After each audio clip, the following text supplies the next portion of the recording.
ನಮಸ್ತೆ ಎಲ್ರಿಗೂ welcome back to my mini vlog.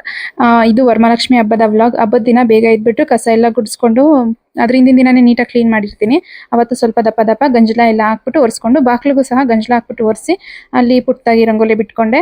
ಇನ್ನು ಅದಾದ್ಮೇಲೆ ಅಂಗಡಿಯಿಂದ ಏನೇನು ಹಬ್ಬಕ್ಕೆ ಅಂತ ತಂದಿರ್ತೀನೋ ಅದಕ್ಕೂ ಅಷ್ಟೇ ಒಂದು ಚಂಬಲ್ಲಿ ನೀರಿಗೆ ಗಂಜಲ ಮಿಕ್ಸ್ ಮಾಡ್ಕೊಂಡು ಒಂಚೂರು ಅರಿಶಿನ ಪುಡಿ ಮಿಕ್ಸ್ ಮಾಡಿ ಎಲ್ಲದಕ್ಕೂ ಪ್ರೋಕ್ಷಣೆ ಮಾಡಿದೆ.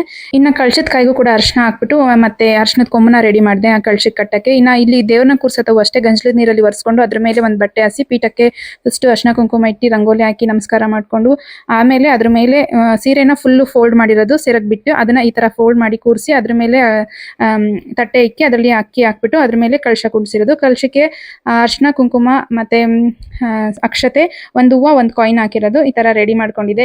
ಹೇಗಿತ್ತು ನಮ್ಮ ಮನೆ ಲಕ್ಷ್ಮಿ ಅಂತ ಕಮೆಂಟ್ ಮಾಡಿ ಹೇಳಿ. ಆಮೇಲೆ ಫಸ್ಟ್ ಗಣೇಶನ ಕೂಡ ಅರಿಶಿನದಲ್ಲಿ ಮಾಡಿ ಫಸ್ಟ್ ಗಣೇಶನ್ಗೆ ಪೂಜೆ ಮಾಡಿ ಆಮೇಲೆ ನಮ್ಮ ಮನೆ ದೇವರಾದ ವೆಂಕಟರಮಣ ಸ್ವಾಮಿಗೆ ಪೂಜೆ ಮಾಡಿ ಆಮೇಲೆ ಮಹಾಲಕ್ಷ್ಮಿಗೆ ಪೂಜೆ ಮಾಡಿರೋದು. ಅದಾದ್ಮೇಲೆ ಊಟದ್ದು ರೆಡಿ ಆಯ್ತು. ಊಟ ಕೂಡ ಮುಗಿಸಿ ಮತ್ತೆ ದೀಪ ಎಲ್ಲ ಉರಿಬೇಕು ಅಂತ ನೈಟ್ ಎಣ್ಣೆ ಬಿಟ್ಬಿಟ್ಟು ಇನ್ನು ಕುಂಕುಮಕ್ಕೆ ಬಂದವ್ರಿಗೆ ಅಂತ ಒಂದು ಬ್ಯಾಗ್ ತರಿಸಿದೆ. ಅದಕ್ಕೆ ಲಿಂಕ್ ಬೇಕಂದ್ರೆ ಲಿಂಕ್ ಅಂತ ಕಮೆಂಟ್ ಮಾಡಿ. ತುಂಬಾ ಚೆನ್ನಾಗಿತ್ತು ಕ್ವಾಲಿಟಿ ಮಾತ್ರ.